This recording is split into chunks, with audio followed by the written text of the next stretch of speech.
Hey, salut tout le monde, c'est Mathieu. J'espère que vous allez bien. Aujourd'hui, on va parler de transport de patients critiques. Pour en parler, j'ai avec moi le docteur Michael Mayette. Salut Michael. Salut. Et j'ai le docteur Marc-André Leclerc. Salut Marc-André. Salut Mathieu. Merci beaucoup de l'invitation pour en parler. Je pense que c'est un sujet que vous aimez beaucoup. Oui, c'est un sujet qu'on aime beaucoup. Je suis moi-même un interniste intensiviste à temps plein, mais je suis aussi très impliqué dans différents programmes liés au transport, notamment le comité de transport de notre CIUS. Moi, je travaille à Sherbrooke. Je suis également médecin conseil pour la compagnie Air Médic en transport aéroporté. Puis, je suis aussi un des coordonnateurs pour le COOLSI, dont tu as déjà parlé sur un de tes podcasts pour la coordination des transports à l'intérieur de la province. Moi, même chose, un grand intérêt pour le transport. En fait, une partie de mon fellowship en soins intensifs était dédiée à faire du transport en Australie, surtout aéroporté. Moi aussi, je suis médecin conseil et médecin de vol pour la compagnie Air Médic. De temps en temps, je fais partie de notre équipe locale de transport pour le CIUS en Estrie. Et ben, je suis dernièrement intensiviste, interniste et chef des soins intensifs pour tout le CIUS de l'Estrie. Fait que je suis tombé sur les bons gars pour parler de transport. Fait que ça vous convient, c'est parti. Bienvenue à Francophone, une communauté francophone en soins critiques.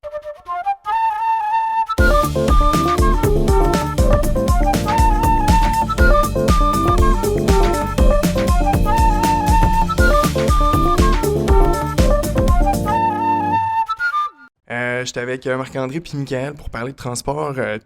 Comme vous avez entendu, hein, c'est, je pense, du monde qui sont bien placés pour en parler.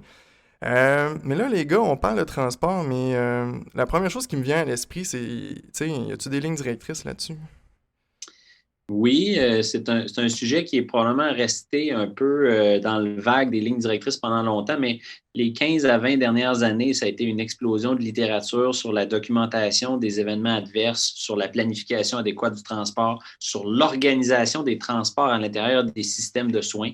Il y a plusieurs lignes directrices qui existent maintenant. Les plus proéminentes, les plus connues sont surtout celles qui viennent d'Europe et entre autres du Royaume-Uni, où l'organisation des transports à l'intérieur d'un système bien balisé, bien coordonné existe déjà depuis plusieurs années.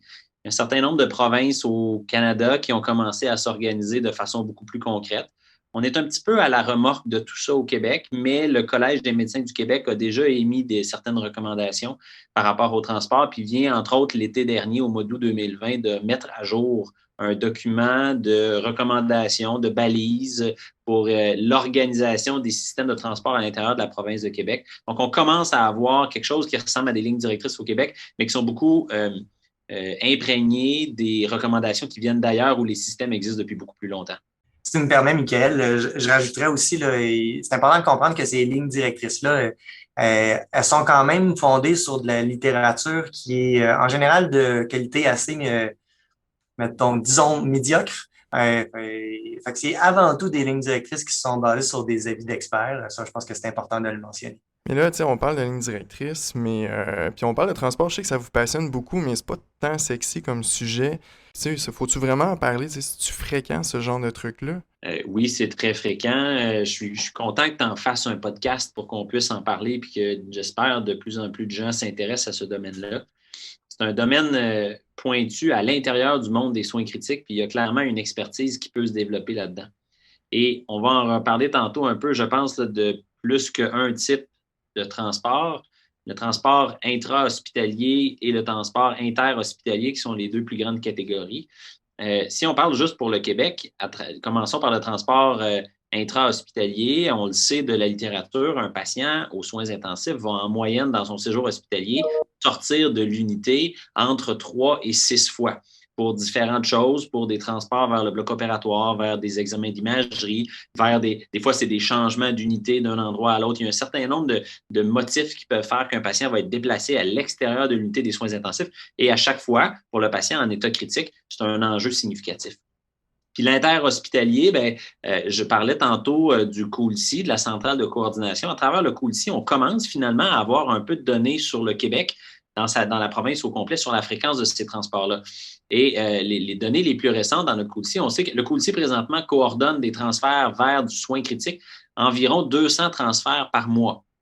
à l'intérieur de la province. Et ça, ça exclut un certain nombre de choses qui, pour l'instant, ne sont pas sous la gouverne du COULCI. Donc, ce chiffre-là, il est sous-estimé parce que tous les traumas ne sont pas comptés là-dedans, les transferts d'urgence à urgence, l'hémodynamie pour la cardiologie, par exemple. Là, je ne parle pas de pédiatrie et de néonatologie du tout.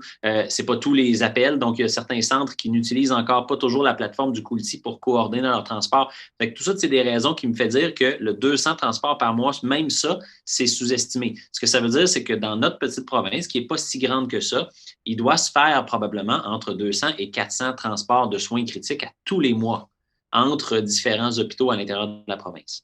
Pour complémenter un peu, là, si on regarde les registres au Royaume-Uni et les registres aux États-Unis, là, on sait que sur les admissions aux soins intensifs, là, c'est environ 5 des admissions qui arrivent aux soins intensifs qui proviennent d'un hôpital extérieur. En fait, c'est quand même très fréquent, là, Michael le dit à travers le COULCI, mais c'était bien connu ailleurs dans le monde. Puis si on va dans des centres tertiaires où il y a des spécialités suprarégionales, par exemple, on pourrait prendre l'exemple de la traumatologie, ça peut être jusqu'à 30 de la clientèle qui va arriver par un transport inter-établissement. Fait que très fréquent.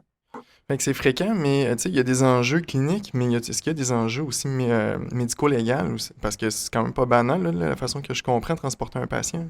C'est non seulement pas banal, c'est à risque de complications, puis tu as tout à fait raison de soulever le point de l'enjeu médico-légal. C'est une zone de débat importante, puis c'est une zone c'est des questions qui sont très souvent posées sur ça, là. Donc, le patient qui est en transport, par exemple, entre deux hôpitaux, s'il arrive une complication majeure, qui est responsable de ce patient-là? Parce qu'il n'est justement pas dans une institution au moment où il transfère. Alors, ces questions-là sont posées fréquemment. C'est des questions sur lesquelles l'Association canadienne de protection médicale s'est déjà un petit peu penchée également. Puis, le document du Collège des médecins du Québec, dont j'ai parlé tout à l'heure, en fait également mention. Ce qui est important de retenir pour le transport, si j'y vais de façon très rapide, c'est que la responsabilité est quand même d'abord et avant tout au médecin traitant initial, donc le médecin demandeur. Celui-là va avoir la responsabilité du patient tant qu'il n'est pas physiquement pris en charge par le médecin dans le centre où il va transférer le patient. Par contre, le document du Collège des médecins du Québec soulève bien l'enjeu important que la médecine de transport, c'est une science complexe pour laquelle on ne peut pas s'attendre à ce que tous les médecins référents soient des experts, soit de contenu de la prise en charge du patient comme tel, ou soit de médecine du transport comme tel, donc tout ce qui peut se débalancer au moment où on fait le transport interhospitalier. Et il est de la responsabilité du médecin référent, donc du médecin demandeur, de s'enquérir de conseils ou de recommandations qu'il va demander au médecin à qui il veut référer son patient et à qui il va le transférer. Et là, à partir du moment où le médecin du centre vers lequel le patient sera transféré commence à exprimer ou à donner des recommandations, il va engager lui-même sa responsabilité médico-légale à l'intérieur des limites des conseils qu'il a donnés. Il y a plusieurs provinces et autres pays dans le monde qui ont implanté des systèmes où la coordination du transport lui-même est chapeautée par un organisme distinct. Donc, la responsabilité médico-légale des complications qui surviennent durant le transport vont devenir un peu sous la responsabilité d'un organisme autre avec des médecins experts qui sont des adeptes de la science du transport du patient en état critique. Et là, ça change un petit peu la dynamique dans tout ça. Mais pour l'instant, dans notre situation au Québec, ça devient une espèce de responsabilité partagée. Le médecin expert devrait lui-même prodiguer des conseils et des recommandations au médecin qui envoie le patient, mais celui-là demeure quand même ultimement responsable du patient jusqu'à son arrivée au centre de destination. Je te remercie, Michael, vraiment pour avoir clarifié ces enjeux-là. C'est sûr que pour nos auditeurs qui sont hors Québec, peut-être juste se référer là, à vos codes de déonto puis vos lois dans votre territoire pays. Là. Mais je pense que ça doit sensiblement se recouper, là, les grandes lignes. Ça reste toujours on s'occupe du patient, en gros. Là. Puis il y a quelque chose qui m'a beaucoup frappé quand on parlait même avant l'enregistrement puis en préparation de l'épisode, tu parlais de deux types principaux de transport, là, l'inter-hospitalier mais l'intra-hospitalier aussi. Puis l'intra-hospitalier, ça m'a frappé beaucoup parce qu'on n'a pas tendance à en parler, ni même considérer que c'est du transport de patients. Mais tu l'as mentionné, le patient va sortir 5 à 6 fois en moyenne dans son séjour. Bon, chez nous, on a tendance à se préparer. Bon, on se dit, bon, faut-tu des tubuleurs, faut-tu des médicaments, mais outre ça, y a-tu vraiment des risques au niveau intra-hospitalier? Faut-tu vraiment se soucier de préparer le transport dans l'hôpital? Sans aucun doute. C'est très bien qu'on en parle ici. J'espère que la majorité des gens sont conscients des risques qui sont associés avec ça. Plus le patient est malade, plus le patient est instable, plus les risques sont grands dès qu'il quitte l'environnement, je vais dire, sécurisé de l'unité des soins intensifs, de son moniteur et compagnie. Et ça demande une préparation, transporter un patient en état critique, peu importe si on va 4 portes à côté ou si on traverse l'hôpital au complet. Donc, en intra-hospitalier, ça aussi, c'est associé avec des risques. Puis, il y a de la littérature sur ces questions-là. Je pense que tu l'as mis dans tes références, Mathieu, mais il existe de la littérature sur la survenue d'événements adverses associés avec le transport intra-hospitalier, puis qui a même mené à certaines opinions d'experts et recommandations. Il y a un papier de 2010 de Benoît Fanara et ses collègues qui les rapportent quand même très, très bien, là, l'incidence d'événements adverses et la préparation à travers un certain nombre de recommandations pour le transport intra-hospitalier. Ce que la littérature nous dit, c'est que les effets indésirables, évidemment, qui sont de sévérité diverses, vont survenir dans 4 à 9 des transports.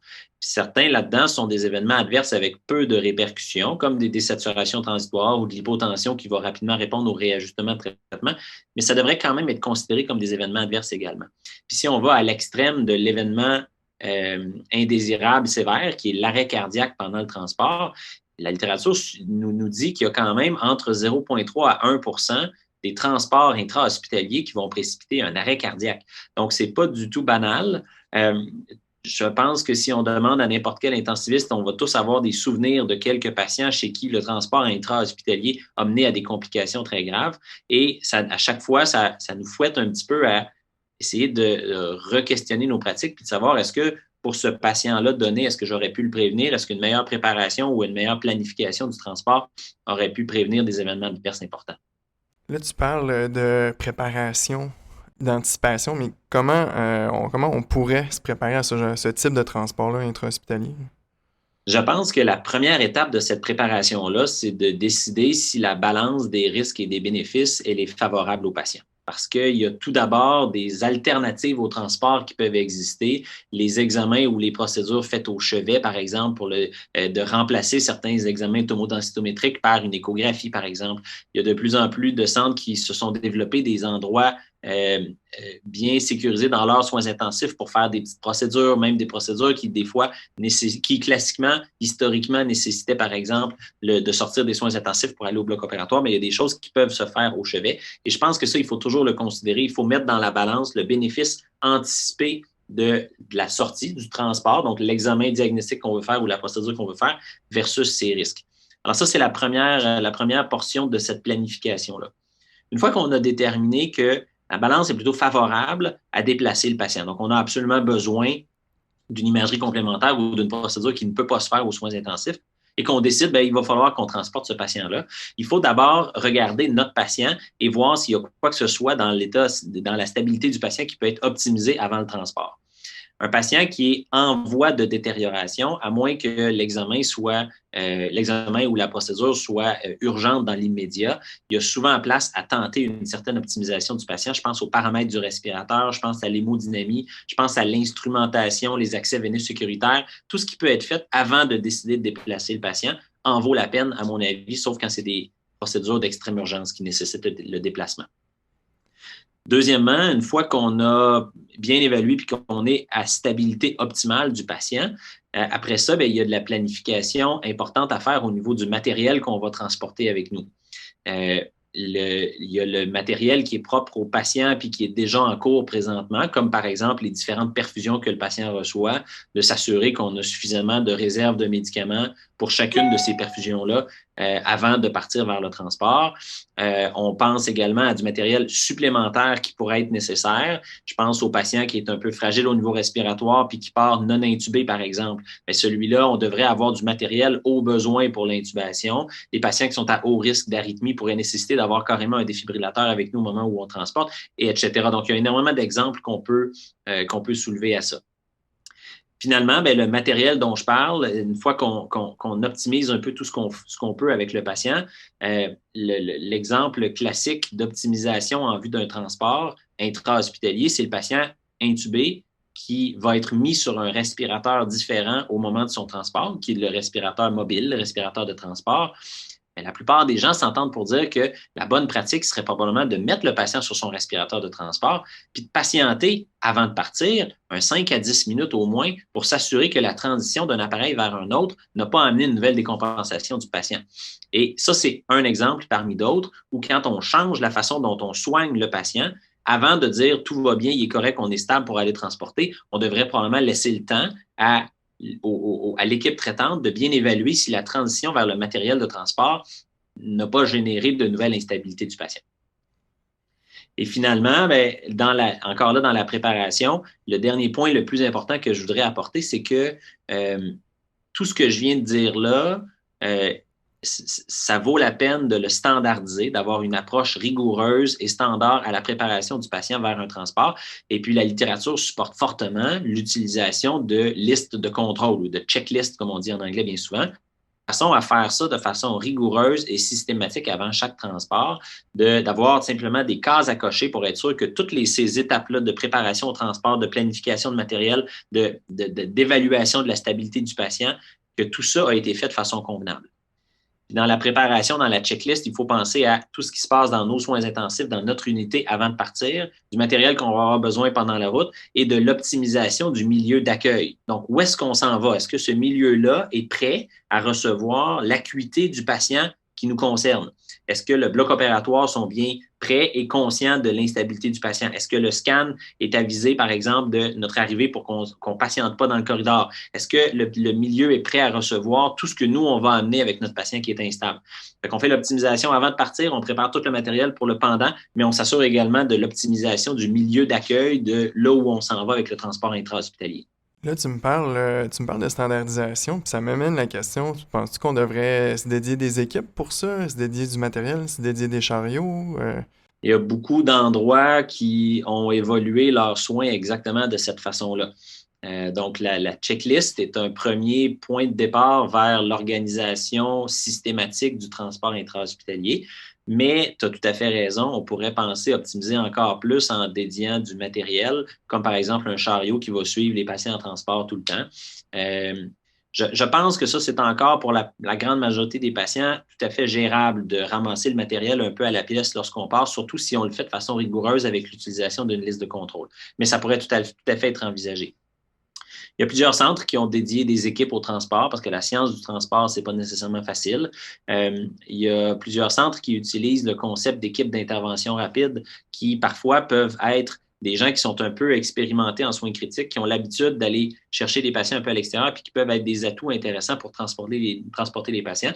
Et là, ben, la balance entre l'équipe standard de transport versus l'équipe qui soigne le patient présentement, si je pense à l'infirmière, par exemple, l'infirmière de l'équipe d'intervention rapide versus l'infirmière du patient, bien, on doit faire la balance de risques et de bénéfices entre quelqu'un qui a peut-être plus d'expérience en transport versus quelqu'un qui connaît très, très bien son propre patient.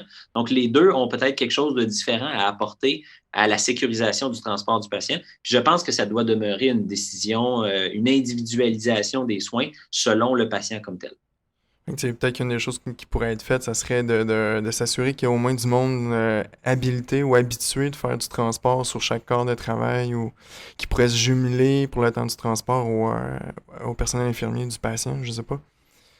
Absolument. Puis dans notre centre, je parlais de l'équipe d'intervention rapide, c'est juste un exemple. Là, on est en processus d'implantation des équipes d'intervention rapide comme ça pour différentes choses dans l'hôpital. Mais une des tâches dans notre planification de l'équipe d'intervention rapide, une des tâches qu'on veut allouer à cette équipe-là comme telle, c'est justement ça, c'est de développer à l'intérieur d'une quantité de personnel plus réduite, mais présente sur tous les corps de travail, de développer une expertise sur la science du transport, puis de venir épauler les autres équipes, les autres infirmières sur le plancher, par exemple, qui vont transporter leurs patients, mais de leur donner du soutien avec des gens qui vont avoir eu le temps, au fil des mois, de développer une expertise dans la science du transport.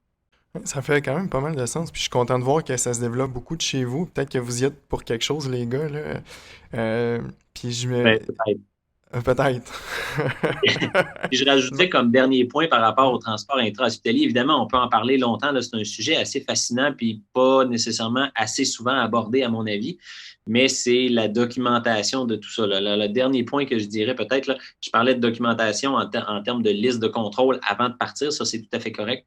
Mais je pense qu'il y a place à standardiser aussi la façon dont on documente comment s'est passé le transport. Y a-t-il eu un effet indésirable, un événement indésirable associé avec le transport, puis de pouvoir être capable de centraliser cette information-là dans des portions accessibles du dossier médical du patient de façon à faire de l'amélioration continue de la qualité après, si on est capable de rapidement savoir lorsqu'il y a eu des événements, dans quelle proportion ces événements-là surviennent à l'intérieur de chaque établissement. C'est pas pareil chez nous que ça va se passer à Montréal ou dans un centre plus petit. Donc, les hôpitaux sont tous un peu différents, puis chaque hôpital devrait, à mon avis, se doter d'outils de documentation adéquats pour être capable de suivre de façon continue leurs propres statistiques sur la sécurité des transports intra-hospitaliers, puis on espère optimiser les choses. Ben, ça me fait penser, tu sais, ça pourrait être aussi simple que de développer un formulaire standardisé de notes préfaites. Puis là, moi, sans faire ça, Michael, je suis vraiment content qu'on ait parlé du transport intra-hospitalier parce que je savais qu'il y avait des risques, mais je savais pas à quel point ce transport aussi banal qu'aller au scan peut comporter autant de préparation parce que dans le fond, le but, c'est de minimiser le patient. Puis des fois, il y a des trucs que tu mentionnais que ça a l'air du gros bon sens, mais on dirait que quand on s'appuie sur le gros bon sens. Des fois, on a tendance à oublier, surtout quand on est dans le feu de l'action. Fait que j'aime beaucoup ton idée de standardiser le processus parce que, tu sais, quand t'es dans le rush, t'es dans le jus, là, tu retombes un peu sur les mécanismes puis les standardisations parce que là, t'es comme un peu, faut que tu patines un peu partout. Fait que je trouve ça vraiment intéressant. Si jamais il y a des outils, on n'hésitera pas à les partager là, s'il y a des outils disponibles. On a parlé quand même pas mal du transport intra-hospitalier, mais des fois, on parlait d'entrée de jeu aussi qu'il y avait du transport inter-hospitalier beaucoup aussi. C'est sûr que le transport pré-hospitalier en soi, on l'abordera pas aujourd'hui, là, qui est, je pense, en soi, ben, c'est une profession. Mais ce qui nous intéresse beaucoup ici aux soins, c'est le inter-hospitalier. Puis là, tu disais qu'il y en avait peut-être de 2 à 400 par mois. Bon, là, c'est sûr qu'on parlait de risques intra-hospitaliers. Je m'attends à ce qu'il y ait des risques inter-hospitaliers nécessairement. Oui, il y a certainement des risques aussi, puis les transports inter-hospitaliers, c'est très, très fréquent, effectivement, comme on l'a mentionné tantôt. Puis, les événements adverses, il y en a qui surviennent là aussi, puis je pense que Marc-André pourrait nous en parler un peu plus. Super. Merci, Mickaël. Effectivement, le transport interhospitalier, c'est l'un des transports qui est le mieux connu, qui est beaucoup moins obscur et plus fashion que celui de l'intra-hospitalier. Mais il y a quelque chose de très, très clair, puis Mickaël vous l'a bien dit, c'est on doit autant se préparer pour un transport intra-hospitalier que pour un transport interhospitalier. Ça, pour moi, ça doit être quelque chose qui doit être un message clairement véhiculé. Bon, les transports interhospitaliers, il y a beaucoup de littérature là aussi. C'est risqué. Il y a des risques qui sont très bien connus. Juste pour le dire, là, il y a jusqu'à 70% du temps des effets ou des événements indésirables qui vont arriver. Bon, Mickaël l'a déjà dit, dans les études, c'est à peu près un 5 à 10% de ces effets-là qui sont des effets sérieux.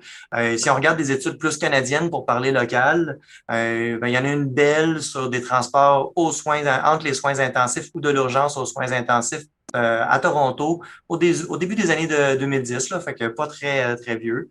Et puis, ben, grosso modo, à peu près un 6,5, si je me souviens bien, d'événements indésirables. La majorité du temps, vous l'auriez deviné, là, c'est des désaturations ou des hypotensions. Fait reste que ce sont des événements qui sont importants, mais qu'on est capable de bien gérer. Il faut juste être préparé à les gérer. Puis, ben, il y a presque un 1% d'arrêt cardiaque. Enfin, ça arrive encore en 2010, là, tout ça. Là, fait qu'il faut se préparer pour ça. La panoplie des complications qui peut arriver, là, elle est immense. Tous ceux que Miguel vous a parlé ben, vont revenir dans l'inter-hospitalier. J'aime bien les regrouper pour pas en oublier. Là. Il peut y avoir des complications qui sont techniques. Je vais vous donner l'exemple d'un tube endotrachial qui se déplace, d'un accès veineux qui s'arrache, d'un drain qui se bloque. Fait que ça, c'est du technique. Il y a des complications qui peuvent être plutôt de l'ordre de la physiopathologie. La désaturation, l'hypotension, c'en est une. Sur nos patients en neurotrauma, l'hypertension intracrânienne, c'en est une autre. Après ça, il y a toutes les complications liées au monitorage qui va être parfois inadéquat ou moins optimal durant le transport. Le fait que la courbe de saturation marche pas bien, le fait que les pressions non invasives, ben, c'est difficile durant un transport dans une ambulance. 2 fois sur 3, ça fonctionne pas, on n'a pas de chiffre. Donc, on intervient peut-être moins à ce moment-là. Il y a toutes les complications liées aussi au fait que l'apport thérapeutique qu'on va pouvoir avoir ou donner à notre patient peut être sous-optimal. Les doses d'antibiotiques, de médicaments qui vont être retardées parce qu'on est pendant le transport, c'est un exemple. Il y a des complications dues à la mobilisation en soi. Fait que toute la cinétique, l'accélération, décélération, le fait de passer d'une civière à un lit, tous des moments qui sont des stresseurs pour le patient. Il y a des complications dues à l'environnement. Fait que le fait qu'on va avoir des moyens d'investigation, des moyens techniques qui sont limités durant le transport, fait que ma capacité à réagir elle est moins bonne. Et puis, ben, il y a des limitations dues au personnel. Fait que ça dépend qui on a mis pour faire le transport dans l'ambulance. Est-ce qu'on a un médecin? Est-ce qu'on a une infirmière? Est-ce qu'on a un paramédic? Est-ce qu'on a un paramédic avancé? Enfin, ça va changer. Est-ce que le personnel qu'on a mis a de l'expérience ou pas? Et est-ce qu'il est limité aussi dans ce qu'il a le droit de faire ou ce qu'il n'a pas le droit de faire? Enfin, fait que tout ça, ce sont des complications ou des éléments qui sont à prendre en compte dans tous les événements indésirables qui peuvent arriver. Fait que, oui, c'est fréquent, et parfois c'est sérieux. Fait que ça, c'est le point qu'il faut qu'on comprenne. Bon, maintenant, Michael l'a bien dit, là, quand on fait un transport, il faut tout le temps qu'on évalue le risque-bénéfice. OK? Puis ben, ici, pour évaluer le risque-bénéfice, ben, il faut vraiment se poser la question pourquoi je transfère mon patient. Ouais. Il y a 3 raisons de transférer un patient des hôpitaux. Il y a une raison clinique. Fait, bon, la majorité du temps, ben, c'est parce qu'on a besoin d'aller rejoindre une expertise qu'on n'a pas dans le centre dans le centre de départ. On peut penser, par exemple, à la trauma, aux infarctus, aux AVC. Toutes des réseaux bien protocolisés, particulièrement ici au Québec, où ben, les centres d'expertise sont dans des centres tertiaires. Il faut les envoyer là pour les prendre en charge. Sinon, ben, c'est peut-être parce qu'on a besoin d'une investigation ou d'un traitement qui n'est pas disponible dans notre centre. On peut penser, par exemple, à de la radiologie. Si on est dans un centre qui n'a pas de scan, ben, ça se peut qu'on ait besoin de le transférer pour faire un scan. Sinon, ben, pour faire de l'angio-intervention, soit en scan, soit en hémodynamie. Aller voir dans un centre où il y a de la thérapie de remplacement rénal, on a besoin de dialyse ou de CVVH. Ou on a besoin de l'expertise plus poussée de soins intensifs, aller dans un centre où on fait de la ventilation avancée, de l'ECMO, toutes des raisons qui pourraient nous amener à transporter un patient. Les raisons cliniques, grosso modo, dans la littérature, c'est à peu près le 2 tiers des raisons de transport. Il reste à peu près un autre tiers qui va se séparer en deux. Fait qu'à peu près 15% du temps, c'est des raisons non cliniques, c'est-à-dire non-disponibilité des lits. Fait que ça, c'est mettre un risque à un patient pour des raisons administratives. Il faut qu'on évite ça le plus possible, mais malheureusement, ça va arriver parce qu'on a une ressource limitée. Puis là, la beauté du coup ici qui rentre en ligne de compte. Et l'autre moitié du tiers qui restait, c'est les rapatriements. Fait que les patients qui retournent dans leur centre de référence. OK. Vous voyez qu'il y a plein de raisons de transporter un patient. Puis là, tu disais qu'il y a plein de risques, puis des fois, il faut même anticiper les complications potentielles. Fait que ça nécessite une préparation. Fait que un peu comme à l'intra-hospitalier, il y a sûrement une bonne façon de se préparer au transfert inter-hospitalier. En fait, je veux surtout pas répéter tout ce que Michael a dit.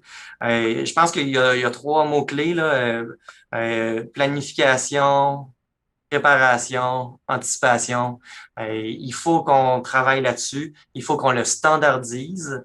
Fait que le même mécanisme qui s'était mis en branle quand on va au scan puis qu'on fait une évaluation du risque-bénéfice puis qu'on se prépare pour aller au scan, mais on doit faire exactement la même chose pour l'inter-établissement puis on doit le pousser plus loin. Parce que là, ici, on s'en va pas juste au scan, il faut qu'on s'en aille dans un autre milieu. La première étape dans la préparation et dans la planification, là, c'est de décider est-ce que mon patient il est assez stable pour être transféré, puis est-ce que j'ai une raison valable de le transférer? Puis ça, ben, il faut une évaluation complète du patient. Donc, on évalue notre patient, on évalue son risque-bénéfice, puis on prend une décision à savoir est-ce que oui, on va le transférer ou pas. Si on décide de le transférer, on l'a bien dit, ben, on a besoin de lui trouver un centre qui va le recevoir. Enfin, ici, il y a une étape supplémentaire que d'aller au scan. Là. Donc, il va falloir lui trouver un médecin qui va l'accepter. Fait qu'il y a un appel à faire. Il faut savoir dans quel hôpital il s'en va, dans quelle unité, dans quel lit au nom de qui. Puis il va falloir qu'on prépare son arrivée. Fait que la documentation ici devient hyper importante. Tous les documents qui sont à préparer avant de transférer, il faut qu'on l'ait fait dans notre préparation. Et il faut ensuite qu'on passe à travers la même checklist qu'on aurait faite en intra-hospitalier. Fait qu'on va tout voir. Est-ce que j'ai tout ce qu'il faut pour gérer mon A, mon B, mon C? Fait que refaire un checklist par système. Est-ce que j'ai stabilisé assez mon patient pour qu'il soit sécuritaire durant son transport? Fait qu'on va encore là restabiliser, comme on l'avait dit en intra-hospitalier, dans la mesure du possible. Puis tout ça, ben, à mettre dans la balance avec l'urgence de l'envoyer dans un centre référent. Si le patient a besoin d'un neurochirurgien parce qu'il saigne dans la tête, ben, c'est sûr que son traitement définitif, c'est sa neurochirurgie. Et donc, on va faire le plus vite possible dans la mesure du possible pour le stabiliser le mieux possible. Ça sera jamais parfait. Puis, quand on envoie un patient qui est pas parfaitement stable, ben, il va falloir se justifier à ce moment-là. On parlait des risques médico-légaux. Ben, c'est tout le temps les situations chronodépendantes sont des situations qui sont souvent les plus malaisantes parce qu'il faut qu'on fasse des compromis. Dans la préparation, là, il y a vraiment toute cette façon-là de voir et de préparer, puis mais vraiment le copier-coller en intra et en extra-hospitalier. Une fois que j'ai décidé de la préparer, il faut que je me pose des questions de plus. Dans la préparation, c'est est-ce que j'ai tout l'équipement que je vais avoir besoin durant mon transport? Puis est-ce que j'ai tout l'équipement en matériel puis en médicaments pour tout ce que j'anticipe qui pourrait arriver. Il n'y a rien de pire que d'être dans une ambulance pour un patient qui a un choc septique, puis que, en fait, il y avait un sepsis sévère, mais qu'il n'y avait pas d'hypotension, puis qu'on se rend compte qu'il est rendu hypotendu pendant le transport, puis on n'a pas d'amine. Enfin, il faut que je l'ai anticipé pour l'amener, OK? Puis il n'y a rien de pire que d'avoir anticipé puis de pas en avoir amené assez. Fait que ça, c'est non. On peut vous dire la même chose par rapport à l'oxygène. Faut que j'anticipe ma consommation d'oxygène pour être sûr que je vais avoir assez d'oxygène pendant le transport. Puis pas juste se fier à la réserve de l'ambulance. Il faut qu'on fasse des calculs. Bref, beaucoup de préparation à ce niveau-là, au niveau du matériel. Après ça, il faut qu'on fasse de la préparation au niveau du personnel. Il faut qu'on se pose la question, c'est qui que je mets dans l'ambulance? Est-ce que je vais y aller avec une équipe dédiée? Est-ce que ça va être l'équipe du centre qui l'envoie? Est-ce que ça va être une équipe du centre qui reçoit avec une expertise en transport? Beaucoup, beaucoup, beaucoup de questions à venir. Est-ce que je mets un médecin ou pas? Fait qu'ici, ça se prépare, ça. L'important, c'est de reconnaître ses limites. C'est pas tout le monde qui est confortable dans dans toutes les situations de transport. Fait qu'il faut le nommer quand on n'est pas confortable. Puis il faut aller chercher les conseils nécessaires. La majorité des centres avec des soins intensifs font souvent des recommandations pour sécuriser le transport. Puis ben, parfois, on va aller les chercher au besoin. Puis ben, chaque région, chaque pays a ses façons structurées qui sont très différentes d'une place à l'autre.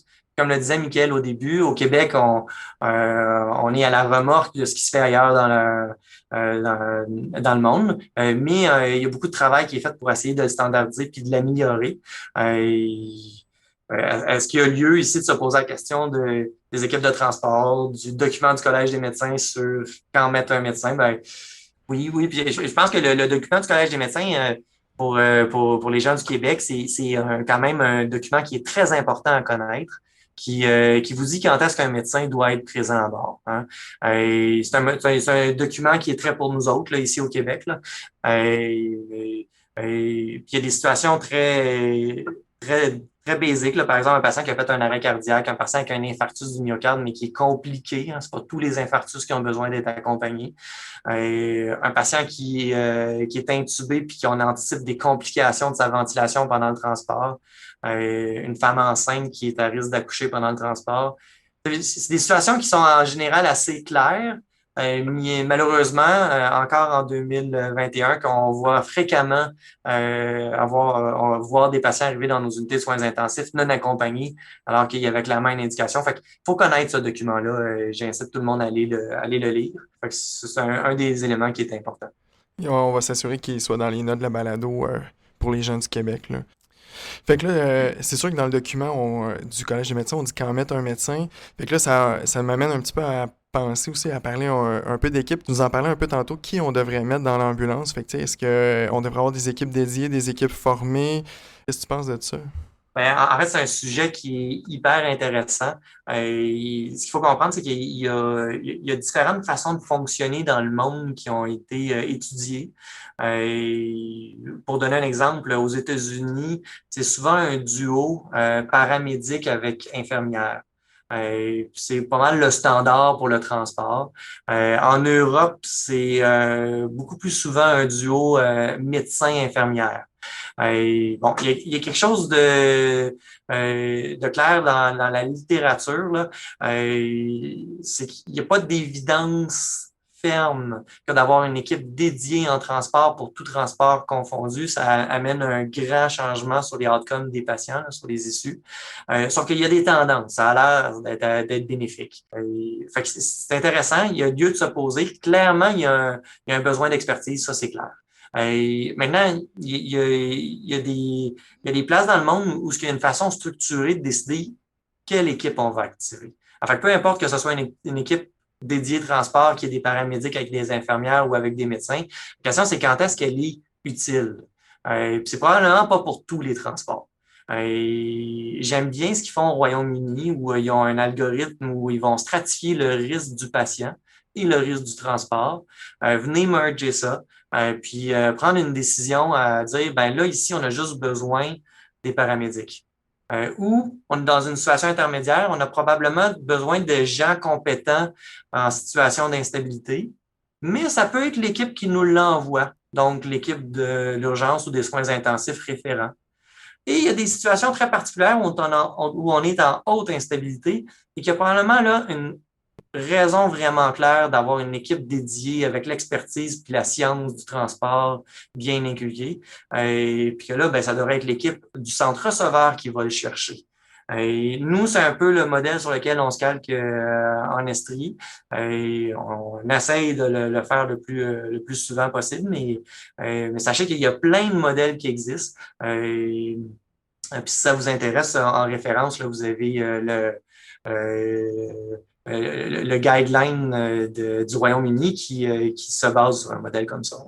Fait que ce que je comprends, c'est qu'au Québec, on est vraiment en train de mettre ça en place, puis dans le fond, présentement, hein, ça dépend vraiment où ce qu'on est, dans quelle région on est, puis selon la situation du patient. Fait que c'est vraiment une discussion entre le centre référent puis le centre receveur. Puis c'est de cette façon-là que pour l'instant, on va décider qui vient le chercher, qui part avec, qui rentre dans l'ambulance. C'est un peu ça, je comprends. Oui, puis en fait, c'est au Québec, là, il y a une mouvance importante au cours des dernières années dans le sujet du transport pour les soins critiques. Le COOL-C était l'une des premières étapes à bien établir parce que le COOL-C nous permet d'aller mettre le patient à la bonne place avec les bonnes personnes, mais dans sa destination. Donc, il va nous permettre de trouver un lit. Ça, c'est important. Maintenant, il faut plus que juste trouver la place, il faut sécuriser le transport. C'est probablement la deuxième étape qui va s'établir quand le code-ci va être bien ancré, c'est de dire comment est-ce que de façon provinciale on organise le transport pour que ça se fasse de façon uniforme. Parce qu'il n'y a pas, il y a pas de raison qu'en Estrie, il y a une équipe qui en a une autre différente dans le coin de Québec puis dans le Grand Nord. Il devrait avoir une façon structurée où tout le monde fait à peu près la même chose sans imposer. On va tout le temps avoir des variantes locales, ça c'est clair.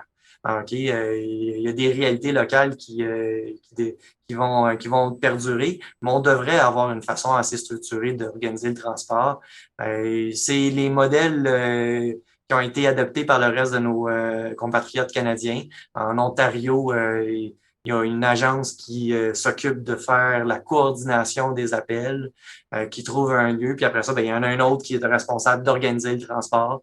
À Vancouver, c'est un petit peu aussi, là, en Colombie-Britannique, le même pattern. Fait que je pense que le Québec s'en va pas vers un scénario comme ça, mais dans combien de temps, ça, j'en ai aucune idée. Oui, je vais aller dans le même sens que ce que Marc-André dit. Là, clairement, il y a de la place pour une uniformisation des pratiques un peu partout à travers le Québec. Et il y a plusieurs centres à travers le Québec qui ont lancé des initiatives locales où ils se sont organisés pour sécuriser les transports. Je ne peux pas parler pour toutes les expériences de tout le monde, mais à tout le moins pour le CIUS de l'Estrie-Chus, nous, on a mis en place une équipe de transport où les patients hautement instables, il y a une personne de garde qui est capable de se déplacer pour aller chercher les patients qui sont très, très instables et donc aller apporter l'expertise de soins critiques vers les centres qui en ont moins d'expérience et qui pourraient se mettre elles-mêmes à risque si elles effectuaient des transports de patients hautement instables. Quand on n'a pas nécessairement l'expertise d'un ARDS très sévère, même si nos médecins référents, nos médecins d'urgence sont très bons, ils peuvent ne pas avoir l'expertise nécessaire quand c'est des patients qui sont gravement malades. Alors, on a mis en place depuis 1 an, depuis la COVID environ, mais pour des patients COVID ou non COVID, mais une équipe de transport mobilisable à toute heure du jour ou de la nuit, 24h/7, pour aller chercher des patients dans nos centres référents lorsque le besoin clinique s'en fait sentir. Vous comprenez quand même que la majorité des transports vers nous autres, vers le CHU, sont quand même faits par les équipes référentes, mais occasionnellement, c'est l'équipe de transport qui va aller chercher les patients. Et je pense que ça apporte une sécurité ou une sécurisation de la pratique pour nos centres référents. Il y a d'autres régions du Québec qui n'ont pas nécessairement le luxe de se monter des équipes comme ça. Puis de façon un peu paradoxale, les transports des régions très, très éloignées à l'intérieur du Québec bénéficient à travers les systèmes comme EVAC ou les autres compagnies de transport d'une certaine expertise de staff, d'infirmières, d'inhalothérapeutes et de médecins qui sont vraiment spécialisés dans le transport et qui vont coordonner ces transports-là. Mais des fois, plus près de nous, il y a même moins d'expertise déployée dans le transport que des patients qui viennent de vraiment très, très loin. C'est sûr que le fait d'être loin ou d'avoir le manque de ressources aussi, ça peut pousser l'innovation, ça peut pousser aussi la débrouillardise puis la recherche de solutions. Fait que des fois, ça peut, comme tu dis, être paradoxal. Qu'il y a des gens dans le Grand Nord qui sont peut-être mieux outillés en transport de patients en soins critiques que des régions plus limitrophes de grands centres urbains, par exemple. Je pense que ça fait pas mal le tour du transport. En tout cas, les grandes lignes, hein, c'est sûr à la passion que je vois pour le sujet que vous avez, on pourrait en parler vraiment longtemps. Je tiens vraiment à vous remercier, les gars, de partager votre expérience, de votre expertise là, sur le transport des patients en soins critiques. Puis je me permets de vous lancer l'invitation éventuellement là, pour continuer ce sujet qui semble vraiment banal et peu sexy, mais combien important. Tu as tout à fait raison, puis j'accepte l'invitation avec joie. Merci de ton invitation pour cet épisode-là. Puis si on a l'occasion d'en reparler à un moment donné, mais ça nous fera plaisir. Merci. C'est ce qui termine l'épisode d'aujourd'hui. Pour nos auditeurs hors Québec qui ont, comme vous avez compris, ont peut-être une expérience un peu plus poussée sur le sujet, comment préparez-vous vos transferts? C'est quoi vos trucs? C'est quoi vos astuces? Vos anecdotes aussi, hein, parce que des fois, c'est dans l'échec qu'on apprend. Donc, on poursuit la discussion sur Twitter, Facebook et naturellement, tous les épisodes sont disponibles sur Spotify, Apple Podcasts, Google Podcasts, YouTube et toutes les autres plateformes. D'ici le prochain épisode, faites attention à vous autres. Bye!